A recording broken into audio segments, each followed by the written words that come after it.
계속 그 인물 중심으로 하고 있습니다. 오늘은 에스겔에 대해서 좀 생각해 보려고 합니다. 에스겔이 누군가?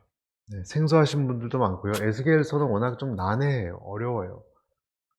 그 환상이 많고, 여러분, 왜 환상이 많은 것은 뭘 뜻할까요? 환상이 많다. 그 말은요, 고난이 굉장히 심하다라는 뜻이에요. 그러니까 현실을 도피하고 싶은 그런 마음도 있고, 또 하나님이 이 세상에 눈에 보이는 것 갖고는 힘을 얻을 수 없고 볼 수가 없으니까 환상을 통해서 보여주시는 거예요. 그래서 우리도 너무 힘들거나 그럴 때 때로는 꿈으로나 또는 어떤 사람 환상으로나 알려주세요. 제 동생 같은 경우는 또 환상 봤다고 얘기를 아까 통화했는데, 알려주세요. 너무 힘들거든요, 지금. 그래서 그 에스겔서를, 오늘 에스겔서를 하려는 것이 아니라 중요한 에스겔서 한 부분만 좀 보려고 합니다. 그 BC 640년부터 바벨로니아라는 나라는 중동 전체를 먹으려고 느부갓네살이라는 야심찬 임금이 아주 강하게 밀어붙였습니다. 그래서 두려워했어요. 그 주변의 나라들은. 그 나라들은 그때 또 하나의 강대국이 이집트예요. 그러니까 당연히 이렇게 뭐 중국이 막 왕 그러면 미국에 붙고 뭐 이런 식으로 가장 강한 바벨론이 지금 압박하기 때문에 애굽에 기대해서 좀 어떻게 살아보려고 했는데, 이 틈을 타서 급속도로 597년에 BC 군대를 이끌고 예루살렘에 나타나서 완전히 다 파괴시켜 버립니다. 그리고 항복하게 만듭니다. 그리고 이때 이 무서운 느부갓네살 왕은 왕위에 오른 지 3달밖에 되지 않은 여호야김이라는 왕을 사로잡아 가고요. 상류층 대부분 다 사로잡아 갔어요. 상류층 대부분. 아주 끔찍했습니다. 그때 상황. 그리고 그때 누구를 앉혔냐면 삼촌, 시드기야라는 삼촌을 앉혔습니다. 여호와긴의 삼촌을 앉혀서 바벨론에 이제 이렇게 복속국으로 이렇게 뭐 곡물도 주고 그렇게 하려고 말 잘 듣는 왕을 앉혔다는 거예요. 근데 아까 말씀드린 여호야김이 아니라 긴입니다. 죄송합니다. 다 끌고 갈 때 같이 간 선지자가 에스겔이에요. 그러니까 끌려갔던 선지자예요, 에스겔은. 기구한 인생입니다, 에스겔도. 제사장 출신이었어요. 제사장 출신. 목회자 출신이었어요. 그런데 목회는 한 번도 못하고 끌려가서 예언만 한 거예요. 하나님의 말씀을. 예루살렘의 운명이 어떻게 될 것이다. 아주 생생하게. 나이가 그때 25살 정도 됐을 텐데, 에스겔이에요. 이 사람이.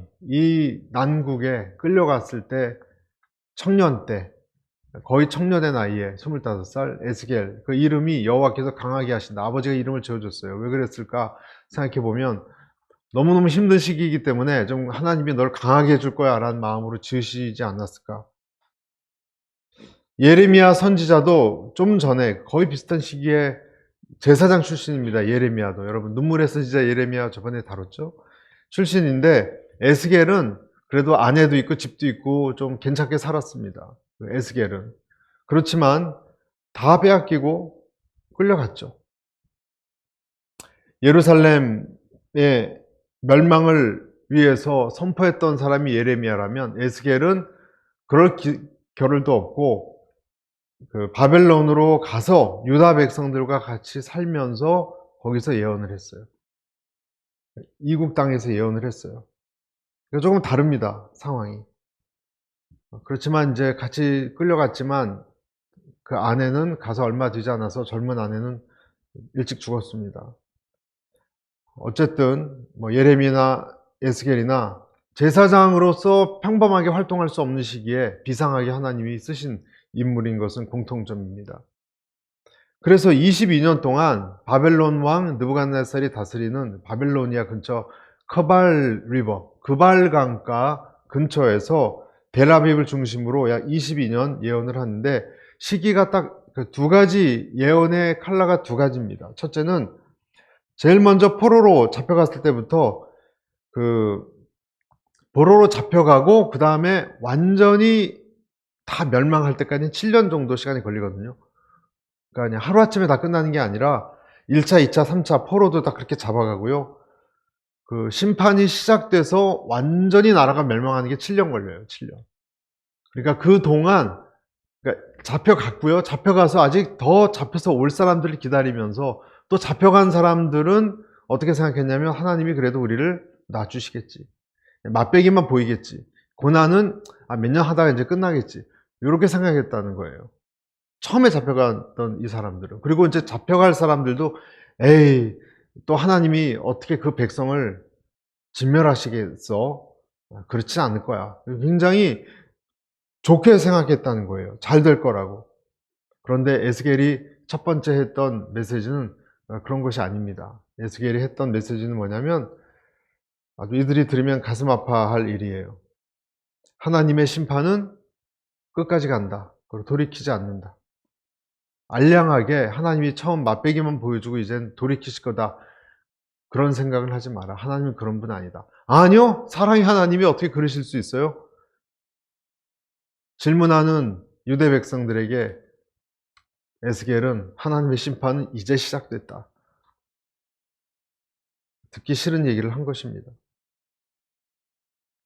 이런 얘기들이 에스겔서 13장에 13장까지 많이 나와요. 백성들이 하나님 우리를 돌이킬 것이다. 그런데 하나님이 절대 그럴 일이 없다라는 이런 내용들이 나옵니다.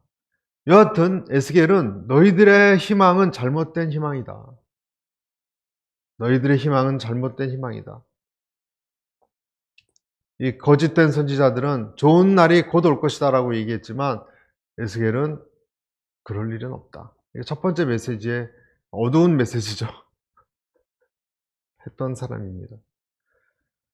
그런데 이제 7년이 지나고 예루살렘이 도저히 돌이킬 수 없이 완전히 파괴된 다음에는 에스겔의 예언이 180도 달라집니다. 그때는 어떤 예언이냐면 마른 뼈가 살아난다. 소망의 메시지로 바뀝니다. 그러니까 두 가지 컬러가 있는 거예요. 에스겔도. 메시지 자체가. 그래서 다시 회복할 날을 위해서 기도해라. 지금은 물론 포로겠지만 기도하고 다시 재건할 하나님 나라를 왕국을 꿈꿔라. 그래서 마른 뼈 환상이 나오는 겁니다. 그래서 에스겔은 절망의 선지자요, 소망의 선지자예요. 심판을 얘기할 수밖에 없는 선지자요, 완전히 심판당한 자들에게는 마른 뼈들이 일어나는 것처럼 하나님의 희망을 주는 선지자예요.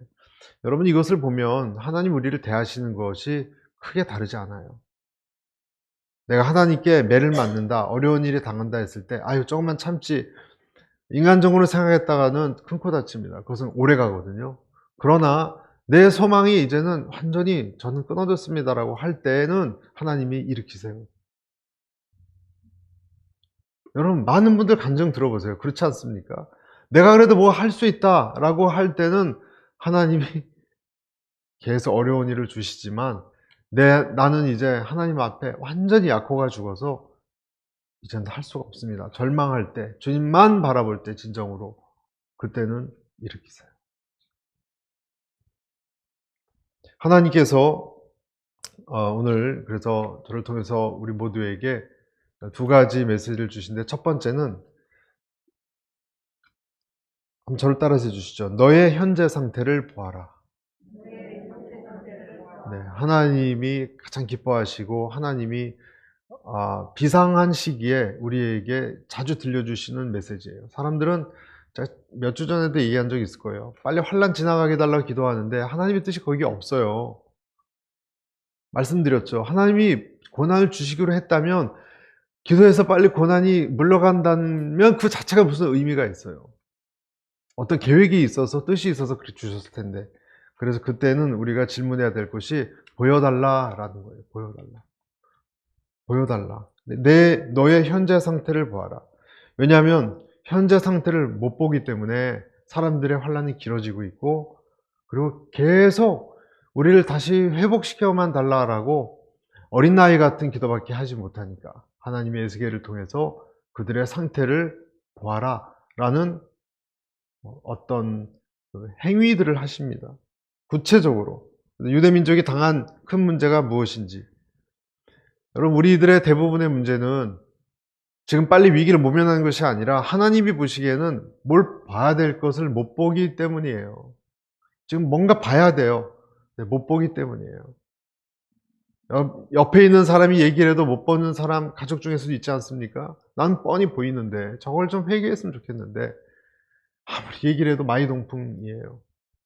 듣지를 않고 완고하면 못 듣는 거예요. 그러니까 단어는 들려도 못 듣는 거예요. 그래서 에스겔서 8장에 어떤 것을 보여주시는지 1절에서 3절까지 한번 저 한 절 여러분 한 절. 여섯째 해 여섯째 달 초닷새에 나는 집에 앉았고 유다의 장로들은 내 앞에 앉아 있는데 주 여호와의 권능이 거기에서 내게 내리기로 내가 보니 불같은 형상이 있더라. 그 허리 아래의 모양은 불같고 허리 위에는 광채가 나서 단쇠 같은데 그가 손 같은 것을 펴서 내 머리털 한 모숨을 잡으며 주의 영이 나를 들어 천지 사이로 올리시고 하나님 환상 가운데에 나를 이끌어 예루살렘으로 가서 안뜰로 들어가는 북향한 문에 이르리니 거기에는 질투의 우상 곧 질투를 일어나게 하는 우상의 자리가 있는 곳이라. 갑자기 기도하는데 에스겔이 하나님의 어떤 사자가 나타났습니다. 에스겔의 머리털을 딱 잡고 확 세상으로 올려서 순간 이동을 시켰어요. 순간 이동을 시켰는데 진짜로 간 건지 아니면 그걸 보여준 건지는 확실치 않아요. 마치 사도 바울이 3층천까지 올라 하나님의 영광을 봤다고 하지 않습니까? 이 장면을 보면 무슨 여러분 스크루지라고 아시죠? 스크루지가 찰스 디킨스 스크루지가 자기 과거, 미래 이걸 다 보러 막 거기 어떤 요정하고 다니는 것, 그것이 전 늘 연상이 됐어요. 지금 어디로 갔냐면 머리채를 붙잡고 하나님이 확 불같은 형상이 이끌어서 정신이 하나도 없습니다. 예루살렘에 가서 뭔가를 똑똑히 보게 하시는 거예요. 왜 그러셨을까? 이것을 신적 환상이라고 그러거든요. 너무나 답답하니까. 너무나 답답하니까. 하나님이 사람들이 봐야 될 것을 못 보고 있으니까 보게 하시는 거예요. 갔더니 무엇이 있었습니까? 4절. 이스라엘 하나님의 영광이 거기 있는데 내가 들에서 보던 이상과 같더라. 그가 내게 이르시되 인자야 이제 너는 눈을 들어 북편을 바라보라 하시기로 내가 눈을 들어 북편을 바라보니 제단문 어귀 북편에 그 투기의 우상이 있더라. 그가 또 내게 이르시되 인자야 이스라엘 족속에 행하는 일을 보느냐 그들이 여기서 크게 가증한 일을 행하여 나로 내 성소를 멀리 떠나게 하느니라. 너는 다시 다른 큰 가증한 일을 보리라 하시더라. 투기의 우상이 뭔가? 투기의 우상, 질투의 우상. 이 우상이 있는데 우상의 이름 자체가 질투의 우상이에요. 질투나게 하는 우상이에요. 좀 그것도 신기합니다. 많은 학자들은 이것이 바알신 아세라 신일 것이다 라고 추측합니다. 누구의 투기를 나게 하는 겁니까? 하나님 투기를 나게 하는 겁니다. 어디 있었습니까? 성소 안에 있었습니다. 에? 성소 아니라뇨. 아세라 신전이 아니고 예루살렘의 하나님의 신전 안에 이 투기의 우상이 있었어요.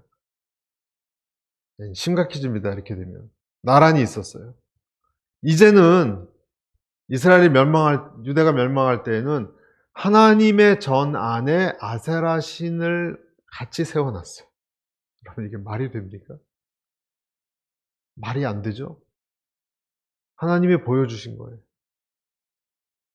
아세라 신은 무엇입니까? 특징이 다산, 아이를 많이 낳는 거. 또 성적 부도덕, 그것을 상징합니다. 무엇을 보여주는 것입니까? 성전에도 성적 부도덕이 들어왔다. 교회 안에 음란한 것이 있다. 이 얘기입니다. 미국의 어느 목사님이 집회를 가서 성가대가 찬양하는데 집회 인도가 안 되더래요. 집회 인도가 안 되더래요. 유명한 목사님이에요. 성령께서 말씀하신 거예요. 성가대에 음란한 행동을 하는 사람들이 있다. 난 이 지폐를 못 받겠다. 그러셨더래요. 그래서 그 얘기를 했어요, 그냥. 집회 때, 부흥회 와서. 난리가 났겠죠. 오늘 못하겠습니다. 말씀을 안 주십니다. 성령의 기름 부심이 없습니다. 그럼 내려가셨다. 어느 교회는 하나님이 알려주시는, 물론 특별한 경우겠지만 안 받으세요. 여러분, 교회라고 다 성령님 계시는 거 아니에요. 성령님이 다 계시다고요? 아니요. 하나님의 영이 얼마나 민감하신데요.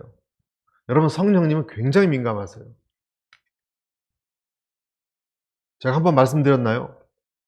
이런 얘기는 쉽게 못하겠지만 성령 세례 받았을 때 성령님께 방언 좀 그만하시라 할 때 딱 끊쳐요. 방언. 오우, 1초 만에 방언을 딱 끊치게 하시는데 바로 옆에 앉아 계시는 것 같다는 느낌을 받았습니다. 민감하세요, 여러분, 성령님. 그래서 집회를 인도 못 하셨어요. 그 목사님. 그 책을 읽는데 제가 너무 깜짝 놀랐습니다. 그리고 나중에 그 밝혀진 바에 의하면 실제로 그러한 커플이 한 2커플인가 있었다. 그리고 그래서 그 다음에 잘 기억이 안 납니다. 성소 안에 다산과 성적 부도덕의 우상을 같이 뒀다는 거예요. 여러분, 이러니 하나님이 쓸어버리지 않을 수가 있겠습니까? 7절에 또 두 번째, 그가 나를 이끌고 뜰 문에 이르리기로 내가 본즉 담에 구멍이 있더라. 그가 내게 이르시되 인자야 너는 이 담을 헐라시기로 내가 그 담을 허니 한 문이 있더라. 또 내게 이르시되 들어가서 그들이 거기서 행하는 가증하고 악한 일을 보라 하시기로 내가 들어가 보니 각양 10절부터 11절까지 읽겠습니다. 시작. 각양 곤충과 가증한 짐승과 이스라엘 족속의 모든 우상을 그 사면벽에 그렸고 이스라엘 족속의 장로 중 70인이 그 앞에 섰으며 사반의 아들 야사냐도 그 가운데 섰고 각기 손에 향로를 들었는데 향연이 구름같이 오르더라. 그리고 12절에 이렇게 되어 있습니다. 또 내게 이르시되 인자야 이스라엘 족속의 장로들이 각각 그 우상의 방한 어두운 가운데서 행하는 것을 내가 보았느냐. 그들이 이르기를 여호와께서 우리를 보지 아니하시며 이 땅을 버리셨다 하느니라.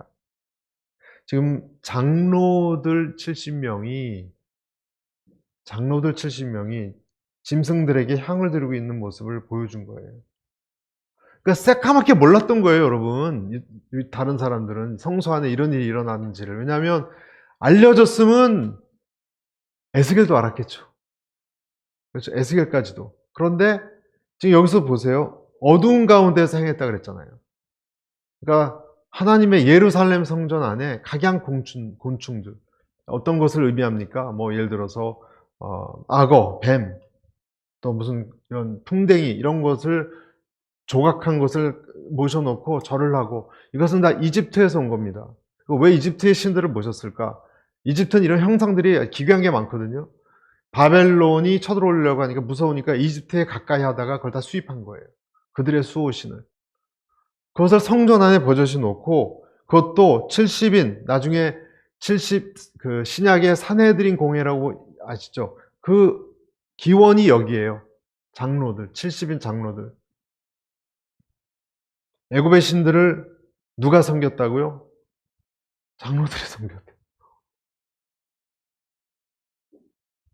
그리고 이들이 뭐라고 얘기하냐면 12절에 끝부분에 그들이 이르기를 여호와께서 우리를 보지 아니하시며 이 땅을 버리셨다. 이들은 지금 굉장히 이 장로들은 곤충을 섬기고 짐승을 섬기면서 뭐라고 변명하냐면 하나님이 버리셨어요, 우리를. 하나님 앞에 쓴소리를 하는 거예요. 우리를 돌아보지 않으세요. 나름대로 논리가 있습니다. 하나님이 우리를 버리셨기 때문에 다른 신을 찾는다는 거예요. 그래서 이쪽으로밖에 올 수 밖에 없지 않느냐. 변명 아닌 변명입니다. 그것이 원인이 아니죠. 이들은 지금 이 모든 것이 어디서부터 시작되는지를 안 보고 내게 당하는 어려움에 대해서만 하나님에 대해서 오해해서 버리셨다. 여러분, 우리도 하나님에 대해서 오해해서 하나님 날 버리셨다 라고 그냥 맨날 하나님 앞에 삐져있는 분들이 있어요. 여러분, 삐져있는 분들이 있다면 여러분, 그런 분들 위해서 기도해 주셔야 됩니다. 그들은 근본적인 걸 못 보니까 하나님이 지금 왜 그들을 본인이 멀리 느껴지는지를 알아야 되거든요. 두 번째, 70인 장로의 온갖 애굽신 우상을 섬기는 것을 머리를 잡고 확 스크루지처럼 지금 딱 보여주신 거예요. 아주 생생하게. 세 번째, 13절부터 또 내게 이르시되 너는 다시 그들의 행하는 바 다른 큰 가증한 일을 보리라 하시더라. 또 그가 나를 데리고 여호와의 전으로 들어가는 북문에 이르시기로 보니 거기 여인들이 앉아 단무스를 위하여 애곡하더라. 15절 그가 또 내게 이르시되 인자야 네가 그것을 보았느냐? 너는 또 이보다 더 큰 가증한 일을 보리라 하시더라. 이번엔 여자들이 등장합니다. 여자들이 등장합니다. 평범한 아낙네들입니다. 이들이 섬기는 신의 이름이 나와 있습니다. 뭐라고 나왔습니까? 탐무스. 탐무스가 누구죠? 탐무스는 원래 바벨론 신인데 시슈타라는 여자신이 있고, 시슈타라는 여자신이 있고 탐무스라는 남자신이 있어요. 남편이에요. 야채와 곡식의 신, 농경의 신이에요. 농경의 신. 그러니까 먹고 사는 문제예요. 여자들은 탐무스에게 빌면서 먹고 살게 해달라고. 탐무스 신이 농경의 신이니까. 나라가 지금 어떻게 됐습니까? 결단 났지 않습니까? 바벨론에. 백성들이 다 흩어졌고 먹을 것이 없었어요. 이때 회개하고 하나님께 돌아와야 되는데 이들은 농경의 신에 가서 절하고 있었다는 거예요. 저는 이 에스겔 장면을 보면서 가끔 그런 생각을 해요. 정말 어떤 분이 그러죠? 세상에 종말이 오는 것이 아니냐. 저번에는 미국과 러시아가 핵전쟁을 하면 70% 인구가 죽는다면서요. 전 세계. 그럼 60억이면 6, 7이 42억이 죽는다는 겁니다. 끔찍한 일이에요. 그런 일이 안 오겠지만 온다면 우리 가끔 그런 생각하지 않습니까? 다 예수 믿겠다고. 다 무서워서 하나님 살려달라고. 그런데 오늘 보면 이스라엘은 다 멸망을 당해서 붙잡혀 가고 있는데 종교적 리더라고 하는 사람들이 다른 신을 같이 섬기고 있는 거예요. 그러니까 만신전이에요. 만신전. 이슬람도 믿고 불교도 믿고 유교도 믿고 다 그냥 절하고 있는 시기예요. 나라가 위기에 있을 때. 경제, 특히 먹고 산다면 무엇이라도 좋은, 여러분 먹고 살기 위해서는 무엇이라도 어떤 종교라도 닥치는 대로 그런 형국입니다. 담무스, 경제, 돈에 팔려서 저희 교회는 아니겠지만 이민교회 많은 분들이 소셜 게더링으로 교회에 오지 않습니까? 당연히 그렇게 이해가 가죠. 한인사회에 모이는 정기적 매주 모이는 곳이 어디겠습니까? 교회 말고. 절은 별로 없거든요. 그러니까 안 믿는 불신자들도 교회 와요. 저는 그거는 당연하다고 생각해요. 그래서 믿음이 없는 분이 많이 있다. 그럴 수밖에 없다고 생각해요. 그러나 그것도 하나님의 섭리라고 생각해야 되는 것이고, 그러나 몇 년이 지나도 와서 사업만 하려고, 교인들과의 인간관계를 통해서 사업만 하려고 눈에 불을 켜고 그런 분이 있어요. 실제로. 전혀 하나님에 대해서는 관심 없이. 담무스를 섬기는 거죠. 안타까운 것입니다. 16절 그가 또 나를 데리고 여호와의 전 안뜰에 들어가시기로 보니 여호와의 전문 앞 현관과 제단 사이에서 약 25인이 여호와의 전을 등지고 낯을 동으로 향하여 동방 태양에 경배하더라. 25인이 등장해요. 이 사람들이 제사장일 것이다라고 얘기해요. 아까는 장로님들인데 장로님들은 그래서 사회적 영향력이 있는 사람들이라고 친다면 제사장은 누굽니까? 이스라엘에는 원래 24제사장 제도라는 게 있었거든요. 24장로라는 말이 유래했으니까. 대제사장 한 명까지 합쳐서 25명이에요. 사회적 지도자가 아니라 영적 지도자예요. 지금은 이제 핵심의 핵심, 영적으로. 이 사람들이 뭘 하고 있었습니까? 성전에서 하나님을 섬겨야 되는데 동쪽으로 향해서 동방 태양을 섬겼다 그랬어요. 여러분, 성전 있죠? 이스라엘 성전을 보면 문이 동쪽으로 나 있어요. 문이. 그래서 동쪽으로 사람들이 들어와서 동문이라 그러죠. 서쪽 성소, 지성소를 향해서 나아가게 돼요. 그러니까 서쪽을 향해야 되는데 이 사람들은 동쪽을 향했어요. 하나님을 등지고 서쪽을 등지고 동방태양을 향했어요. 페르시아 신입니다. 페르시아 신. 이집트 신이기도 하고 페르시아 신입니다. 그래서 결론적으로 17절에 하나님이 말씀하세요. 또 내게 이르시되 인자야 내가 보았느냐 유다 족속이 여기서 행한 가증한 일을 적다 하겠느냐. 그들이 강포로 이 땅에 채우고 또다시 내 노를 격동하고 심지어는 나뭇가지를 그 코에 두었느니라. 18절 같이 읽겠습니다. 시작. 그러므로 나도 분노로 갚아 아껴보지 아니하고 긍휼을 베풀지도 아니하리니 그들이 큰 소리로 내 귀에 부르짖을지라도 내가 듣지 아니하리라. 하나님께서 분노로 내가 갚겠다. 긍휼을 거두겠다. 얼마나 두려운 말씀입니까? 환상으로 우리 영적인 환부를 세부적으로 마치 환자의 종양을 CT 촬영할 때 MRI나 그런 것을 아주 세밀하게 찍는 것처럼 하나님이 이스라엘의 영적 종양을 특별한 사진 찍듯이 보여주셨어요. 병든 것을. 누구와 함께? 하나님의 사자와 함께. 여러분, 우리에게 주는 메시지가 있습니다. 여기서.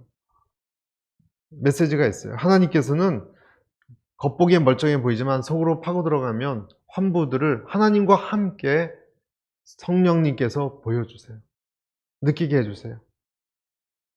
우리가 얼마나 잘못된 것들, 더러운 것들을 쫓아다니고 있는지 보여주세요. 그리고 공감하기를 원하세요. 하나님이 원하신 것. 너 이거 보고 있냐? 너 보고 있냐? 공감하기를 원하세요. 사랑하는 성도 여러분, 우리는 교회를 다니는 사람들입니다.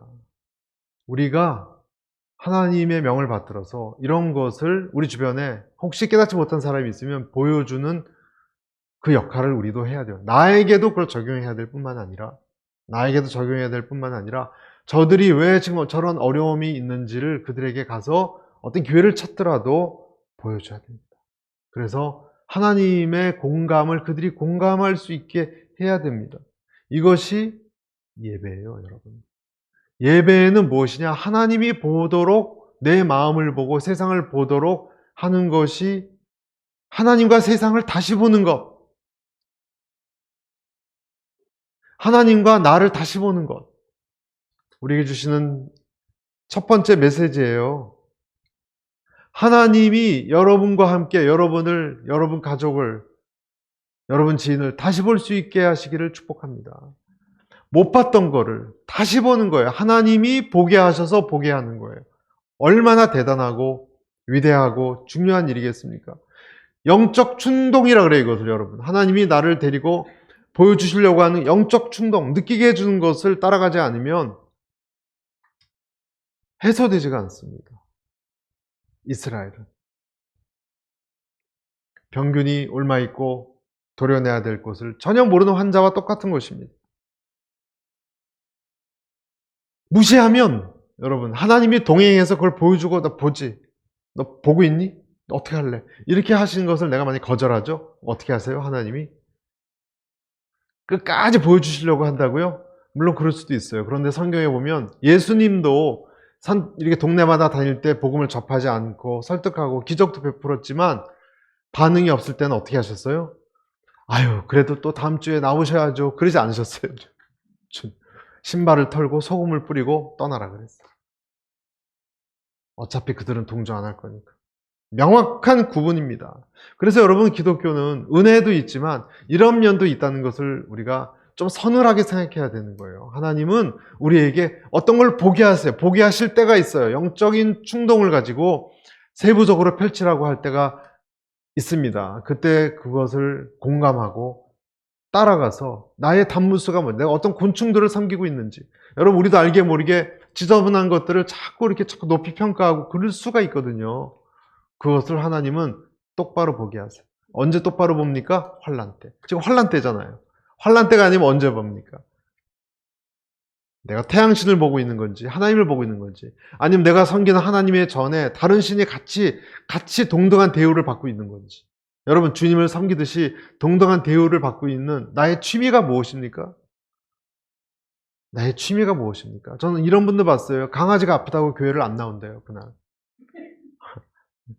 펫, 애견 말 그대로 자기의 개를 좋아하는 거는 동물 사랑하니까 좋은 거죠. 하나님 피조물이니까. 그런데 어느 교회에서 리더인데 자기 강아지가 감기 걸렸다고 교회를 쉬어요, 한 2주를. 강아지 형상을 섬기는 겁니까? 물론 우상으로 이렇게 그거는 좀 너무 억지일 수 있겠지만, 하나님을 어떻게 그렇게 비교할 수 있어요? 네? 하나님 섬기는 것은, 물론 교회에 꼭 나와야 뭐 주님 섬기는 겁니까? 네, 어느 면에서는 맞습니다. 하나님은 전으로 나오시길 원하세요. 팬데믹 때문에 예외적인 케이스가 있지만 하나님은 모이기를 힘쓰라고 얘기하셨어요, 분명히. 여러분, 주일 성수 쉽게 생각해서는 안 됩니다. 할렐루야. 여기 계신 분들은 사실 드릴 필요가 없어요. 여러분, 수요예배까지 오시는 분들이니까. 그러나 여러분, 알게 모르게 이 세상에 많은 크리스찬들은요, 하나님만큼 커져 있는 것들이 많습니다. 많습니다. 또 중요한 건 뭐냐면, 참 제가 이걸 보면서 좀 두려웠어요. 심판은 마지막이기도 하고 최초이기도 하지만, 심판은 어디서부터 시작된다고요? 교회에서부터 시작됩니다. 마지막이란 뜻은요, 교회가 성소가 무너졌을 땐 끝이에요, 이제는. 그리고 심판도 거기서부터 시작돼요. 에스겔서 9장 3절, 굉장히 중요한 구절이에요. 그룹에 머물러 있던 이스라엘 하나님의 영광이, 자, 그룹이 있죠, 여러분. 지성소에 그룹이 천사 모양으로 이렇게 법궤 위에 2개의 그룹이 있습니다. 케루빔 이렇게도 얘기하는 천사 형상의 그룹이에요, 그룹. 머물러 있던 하나님의 영광이 성전 문지방에 이르더니, 영광이 여기 있어야 되는데 빠져서 성전 문지방에 이르더니 여호와께서 그 가는 베옷을 입고 서기관의 먹그릇을 찬 사람을 불러. 문지방에 하나님의 영광이 왜 갔습니까? 떠나시려는 거예요.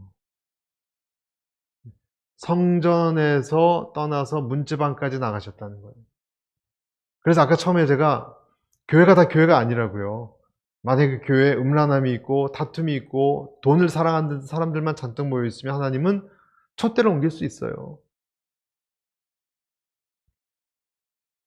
문지방까지, 영광이 계셔야 되는 곳에서 떠나서 문지방까지 나갔습니다.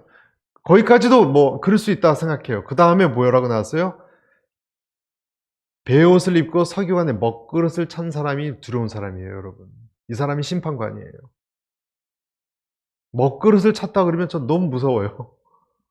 여러분, 구약에 나중에 한번 읽어보세요. 얼마나 대단한 일이 일어나는지. 그러니까 지성소 안에 언약궤가 있고요. 하나님이 그 휘장 열고 지성소 안에 들어가셔서, 그렇죠? 지성소 안에 들어가셔서 언약궤 하나님과 대화를 나눠서 대제사장이 그 앞에 와서 죄가 있으면 죽고 그랬지 않습니까? 구약 제사 드릴 때. 대속죄일에. 하나님이 거하시니까 참회하는 곳입니다.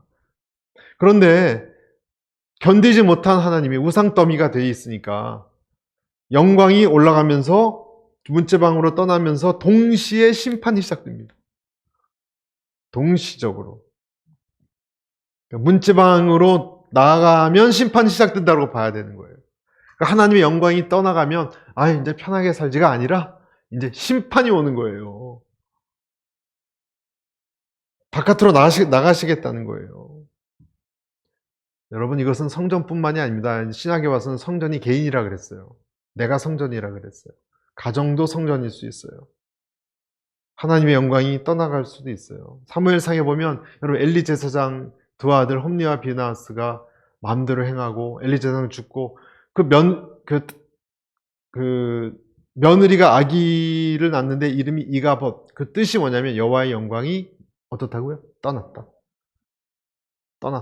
여호와 영광이 떠나면 벗겨도 뺏기고 제사장도 죽고 엘리도 의자에서 꼬꾸라져서 목뼈가 부러져 죽고. 삼손도 마찬가지입니다. 삼손도 잠이 깨서 전과 같이 몸을 떨치려 하여도 여호와께서 이미 자기를 떠나신 줄을 깨닫지 못하더라. 사사기 16장 20절 말씀. 하나님은 은혜도 주시지만 종교다원주의로 다른 것을 똑같이 섬기면은 영광이 떠난다. 떠나면 심판이 문 앞에까지 와 있다. 문지방을 넘어가면 심판이 문 앞에까지 와 있다. 우리를 떠나는 비극, 여호와께서 떠나지 말라고 다윗이 내 영을 내게서 거두지 마옵소서 울부짖고 외쳤지 않습니까? 하나님께서 제일 싫어하는 것이 성소의 타락이에요. 그래서 무엇보다도 지켜야 되는 것은 가정도 지키고 그러지만 교회를 거룩하게 지켜야 됩니다. 할렐루야. 사람도 함부로 뽑으면 안 돼요, 여러분. 어떤 교회는 뭐 임직을 막 줘요, 그냥. 교회 망하려는 행동입니다, 그것은.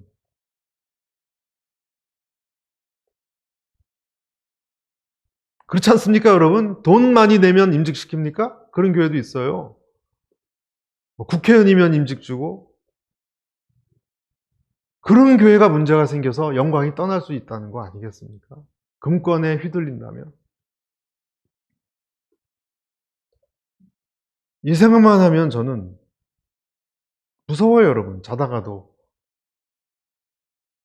한국 교회는 왜 저럴까? 사람들이 비판하는 이유가 물론 복음에 대한 저항, 사단의 세력이기도 하지만 하나님이 한국 교회를 욕보게 하시는 건 아닌가? 왜냐하면 거룩이 떠나갔기 때문에. 그런 생각을 가끔 합니다. 사사기도 보면요. 사사기가 다 자기 소견대로 해가는데 마지막이 누구의 타락이에요? 여러분 기억나세요? 사사기 마지막 장이 두 사건이 나와요. 미가의 우상 사건. 거기에 떠도는 레위인이 제사장, 떠도는 레위인이 가정의 목사가 돼서 들어가서 돈 좀 많이 준다니까 거기 들어가서 그 가정을 위해서 그리고 복을 빌었더라 그렇게 나옵니다. 가정 제사장이 돼서 의복 한 벌, 먹을 걸 주고 은 10냥을 주니까 아멘하고 받고 맨날 그 가정 복을 위해서 복을 빌어주고 그랬어요. 여러분 그 가정이 어떤 가정입니까? 아들이 엄마 돈 훔치고 그랬던 가정 아니에요? 완전히 거꾸로 된 집안인데 거기서 복 달라는 거예요. 그냥 그 목회자를 놓고 복 달라는. 한국도 어느 재벌가에 목회자를 그렇게 개인 그런 사람도 있다는 얘기를 들었습니다. 저는. 그리고 그 뒤엔 또 어떤 일이 나옵니까? 떠도는 레위인. 여러분 그 얘기 아시죠? 레위인 첩사건이 마지막에 나와요. 사사기. 악의 끝이 그렇게 되어 있습니다. 레위인이 왜 첩을 두며 왜 첩을 또 잃어버린 사랑을 찾아서 또 왜 찾아러 또 떠납니까? 소설 같지만 뭔가 기괴하지 않습니까? 그리고 나중에 욕을 보이고 죽고 토막으로 끔찍한 일이 일어납니다. 그런 것을 보면 아까 미가 얘기도 했지만 미가의 그 제사장도 원래는 유다 지파인데 에브라임 지파에까지 떠돌았어요. 왜냐하면 목회지가 없으니까. 요즘도 여러분 목사들은 많이 신학생 배출되는데 목회지가 없는 데가 많아요. 교회가 문을 많이 닫아서.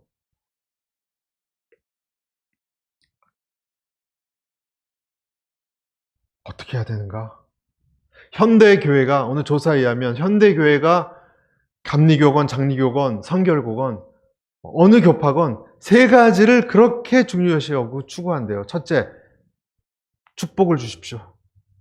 교회마다. 둘째, 교회 성장하게 해주십시오. 교회 성장. 셋째, 구원의 확신이 흔들리지 않게 해주십시오. 3대 목표래요. 그것이 뭐 장로교건, 감리교건 무늬만 다르지 다 똑같대요. 알고 들어가 보면. 축복을 구하는 설교, 축복을 구하는 행동들, 삶, 그리고 교회 성장, 전도와 교회 성장. 전도는 좋은 거지만 어떤 면에서는 좋아요. 교회 성장하면 좋은 거죠. 구원의 확신. 흔들리지 않게. 여러분, 왜 주님을 위한 헌신이 목표가 안 됩니까?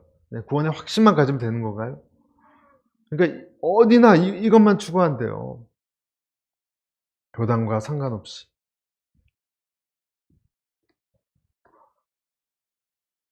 그래서 이 오버랩이 되는 겁니다. 에스겔이 혹시 우리 시대를 조금 보여주는 것은 아닌가. 첫 번째, 하나님 우리를 보여주길 원하신다. 두 번째이자 마지막은 하나님께서는 그럼에도 불구하고 마른 뼈에 대한 환상도 외치셨다는 거. 처음에 말씀드렸죠. 마른 뼈에 대한 환상도 외치셨습니다. 에스겔서 37장 1절에서 5절 한 절씩 교독하겠습니다. 여호와께서 권능으로 내게 임재하시고 그의 영으로 나를 데리고 가서 골짜기 가운데 두셨는데 거기 뼈가 가득하더라. 나를 그 뼈 사방으로 지나가게 하시기로 본즉 그 골짜기 지면에 뼈가 심이 많고 아주 말랐더라. 그가 내게 이르시되 인자야 이 뼈들이 능히 살 수 있겠느냐 하시기로 내가 대답하되 주 여호와여 주께서 아시나이다. 또 내게 이르시되 너는 이 모든 뼈에게 대언하여 이르기를 너희 많은 뼈들아 여호와의 말씀을 들을지어다. 주 여호와께서 이 뼈들에게 이같이 말씀하시기를 내가 생기를 너희에게 들어가게 하리니 너희가 살아나리라. 이 뼈가 있다는 것은 오래됐다는 것이고 절망이 오래됐다는 뜻입니다. 수북이 또 쌓여 있었습니다. 그런데 에스겔을 데리고 이 희망이 털끝만큼도 없는 이곳에 뭔가를 외치라 그랬어요. 뭘 외치죠? 말씀. 말씀 사역이에요. 그래서 여러분 어디나 말씀 사역이 시작되면 희망이 생기는 거예요. 믿으십니까? 그리고 말씀 사역이 시작된 다음에 주님이 뒤에서 생기를 불어넣어 주세요. 생기야 그 다음에 들어가라. 성령의 사역입니다, 이것은. 그러니까 말씀이 일단 들려야 되고요. 사람들한테 일단 그가 듣건 안 듣건 말씀을 그래도 몇 구절이라도 들어야 되고 그 다음에 하나님의 때에 그에게 성령을 불어넣으세요. 생기가 들어가게 하세요. 우리에게 주는 영적 의미가 있습니다. 그래서 마른 뼈를 일으키세요, 하나님. 마지막에는 에스겔서의 성전 환상이라는 거 여러분 들어보셨죠? 에스겔 성전 환상. 그래서 에스겔 47장 1, 2절 그가 나를 데리고 성전 문에 이르리니 성전의 앞면이 동쪽을 향하였는데 그 문지방 밑에서 물이 나와 동쪽으로 흐르다가 성전 오른쪽 제단 남쪽으로 흘러내리더라. 그가 또 나를 데리고 북문으로 나가서 바깥길로 꺾여 동쪽을 향한 바깥문에 이르시기로 본즉 물이 그 오른쪽에서 스며 나오더라. 이거 환상인데요. 에스겔은 환상이 많아서 해석하기 힘들다고 말씀드렸는데 마지막 환상에는요. 성전에서 물이 넘쳐서 발목, 무릎, 배, 나중에 수영을 했어요. 수영을. 무엇을 뜻하는 겁니까? 예루살렘은 언덕 위에 있기 때문에 절대로 물이 이렇게 솟아나올 수가 없는 곳이에요. 고원지대이기 때문에. 무엇을 뜻하는 거죠, 이게? 뭘 상징하는 거죠? 골고다의 예수님의 보혈을 상징합니다. 성령의 강. 맞습니다. 골고다, 예루살렘, 골고다의 십자가에 대한 강력한 예언이에요. 거기서 생명의 강이 흘러나오는 거죠. 그래서 사막으로도 이 물이 흘러넘치게 된다라는 환상입니다. 우상에 대한 아주 신랄한 고발로 시작해서 성령으로 끝난 예언자가 에스겔입니다. 여호와가 나의 힘이다 라고 외쳤던 에스겔입니다. 어떻게 여호와가 나의 힘이 될 수 있을까? 이때 당시 사람들은 굉장히 많이 헷갈렸습니다. 아까도 이 종교 엘리트들, 사회 엘리트들은 아니 여호와의 신이 바빌론의 마르둑 신보다 더 약하단 말인가? 어떻게 그럴 수가 있지? 계속 이 질문에 시달렸어요. 요즘도 그렇지 않습니까? 기독교가 이 세상 신보다 약하다는 건가? 그래서 이렇게 자꾸 기독 교제가 약해지나? 우리는 의심합니다. 사람들 잡혀가기도 하고 어려움을 당하지 않습니까? 이때도 마찬가지예요. 마르둑이라는 바빌론 신, 바벨론의 국가신이에요. 그 신보다 더 약하단 말인가? 도대체 정말 하나님은 살아계신가? 그런데 성경은 에스겔을 통해서 두 가지를 오늘 말씀드렸죠. 첫째는 뭐예요? 하나님이 나와 함께 뭔가를 보기를 원하신다. 나를 보기를 원하신다. 자기 모습을 새로운 눈으로 보기를 원하신다. 속속들이 성전을 보여줬지만 성전을 내 개인으로 대입할 수도 있어요. 나 개인의 마음속에 무엇이 자라나고 있는가? 이상한 곤충들이 있는가? 이상한 형상들이 있는가? 하나님 말고 뭐 이렇게 생각하는 게 너무 많아요, 뭐가. 그런 게 뭔가. 그리고 그것을 보여주시고 하나님 앞에 나온 사람들 앞에서 하나님은 마른 뼈의 환상도 보여주세요. 이 두 가지 환상이 우리에게 다 있어야 됩니다. 여기 계신 분들, 리더가 되신 분들이 많으니까 더 기억하셔야 됩니다. 우리는 이 두 가지를 늘 추구해야 되고 주의 깊게 생각해야 되고 그리고 기도해야 됩니다. 어떤 사람이 있으면 저 사람 속에는 무엇을 섬기고 있는가 보여주십시오. 기도해야 되고 그의 마른 뼈들이 살아나게 도와주시옵소서. 똑같습니다. 그 사람이 내 딸이건 아들이건 친구건 똑같아요. 이 논리는. 그들이 빠져있는 곤충들을 보게 도와주시옵소서. 단무 쓰시는 보게 도와주시옵소서. 그리고 그들이 결국 마른 뼈처럼 되었을 때 하나님 살려주시옵소서. 그럼 군대처럼 성령을 받고 성령의 물이 흐르듯이 군대처럼 그 사람들은 일어날 줄로 믿습니다. 그런 의미에서 여호와는 나의 힘이시고 나의 강한 힘이시다라는 에스겔의 이름이 맞는 것입니다. 같이